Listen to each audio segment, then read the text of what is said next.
I'm going to have you turn around to where you're in that way. Hello, everybody. Come on in.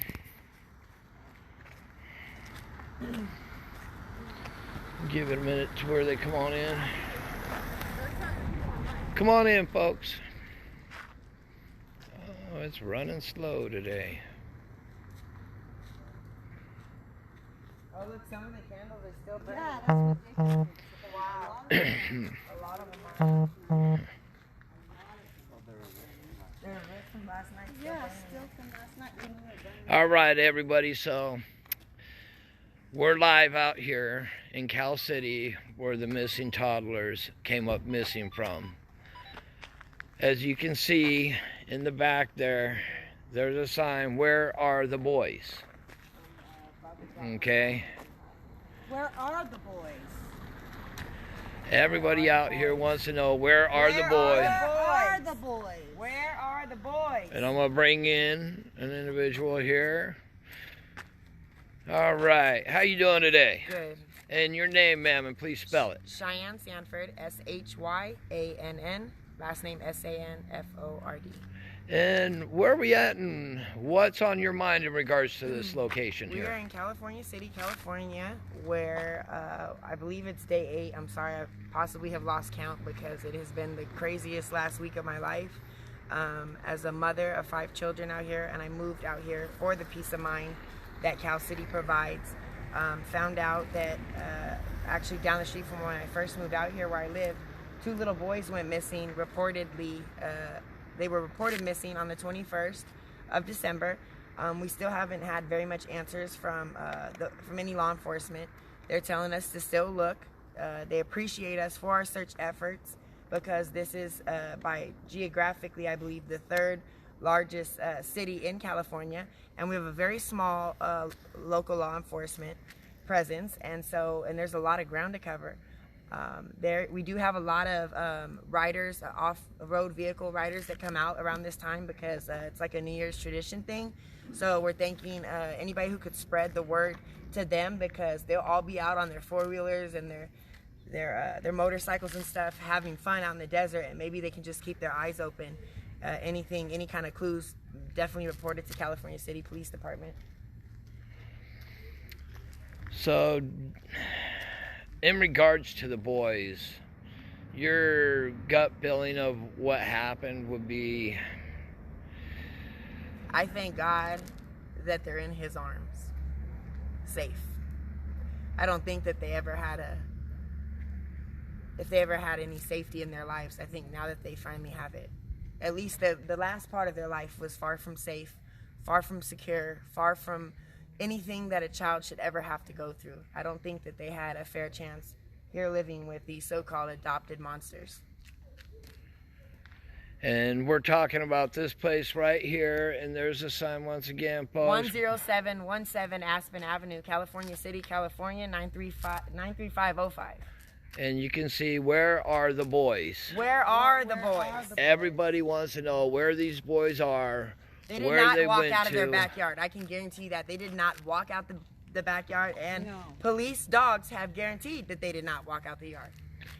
And the general feeling out here is that something happened to the boys at this location, possibly. Yes. And none of the neighbors have seen these boys at the location, if I'm correct. No, that's not correct, actually. A couple of neighbors, their cameras have witnessed the boys being here, but they never have witnessed the boys leaving. That would be the correct answer. But they've really never seen the boys themselves, just on camera. No, they have not. But we definitely, we've been out here every day, every night. All hours of the night. All hours We of do the drive-bys all the time We out want here because we want to answers. know what is going on. You know, Where are and now boys? we have people, that are starting to get rambunctious out here, and they're starting to break windows Yes. and violate. They should have never hung this sign in front of their door.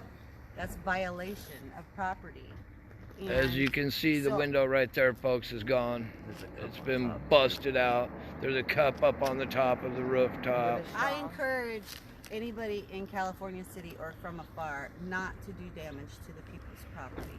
That is not what we're here to do. We're here to find the boys. Where are the boys is what we need to be worried about, not anything to do with destroying property or anything like that. And you know, besides these neighbors, I think that it's unfortunate for them that this happened on their street. You know what I mean? I'm sure, you know, it's a new year we're about to bring in here tomorrow night, and I'm sure they want like some peace as well. So, you know, we appreciate everybody coming out and showing their respects, lighting candles, but let's try to keep it, you know, peaceful as possible and keep the noises down, and let's be polite to the neighbors who have been polite with everyone coming out here and, you know, opening up their homes and offering bottles of water and stuff. So we just want to thank all of Cal City for coming together.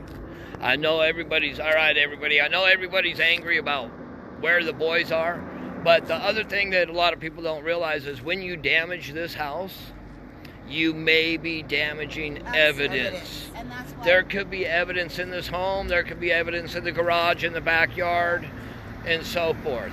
And that's why I encourage people not to mess with the property. And the police have this. We don't need to search here. The police have this. This is where they're searching. They need us to search outward from this house. Exactly. That's where we need to go out. We don't need to go into anybody's homes. We don't need to break any windows or doors or anything. You know, we just need to go out in the desert. There has to be a clue somewhere right around here. That man was too guilty in his video talking about there's somewhere right around here, and he was standing right where I'm at, and this is where we need to search at, because that's where his eyes kept looking and kept looking. And you recall a couple, just in one little quick interview that they did, where he said they were rambunctious kids, and then very shortly after that he stated what it played out. It played out between 4:30 and 5. And that's when you had to walk out and walk away. And I watched the rest of the video that you didn't capture, that some other person that was recording captured. And I'll tell you right now, it just got more incriminating as the words rolled out of his mouth. And watching all these different body language analysis people, he was definitely a hand talker. And that's why he stood like this. Because if he would have been like this, he'd have pointed in the direction. But instead, eyes tell everything, and his eyes kept going like this. That's where we need to go. I know the FBI was over here right down the street where this pink apartment is, searching all around there. They were like all around there, all back there. We need to search and search out. It's time. We've got the immediate surrounding area kind of covered. It's time to, I think, maybe branch out a few more miles in a radius away from the home.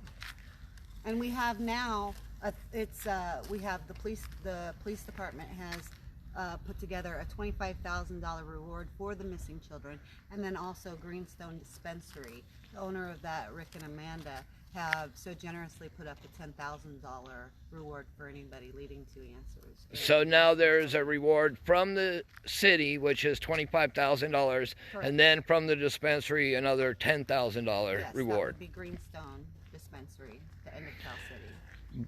But for me, folks, if you come out here, don't damage the building. Yes. This is still our community. It's still the community, but and we have to look at this. If God forbid that they do wind up finding evidence in this home and you're damaging it, busting out windows, you could be destroying the whole crime scene.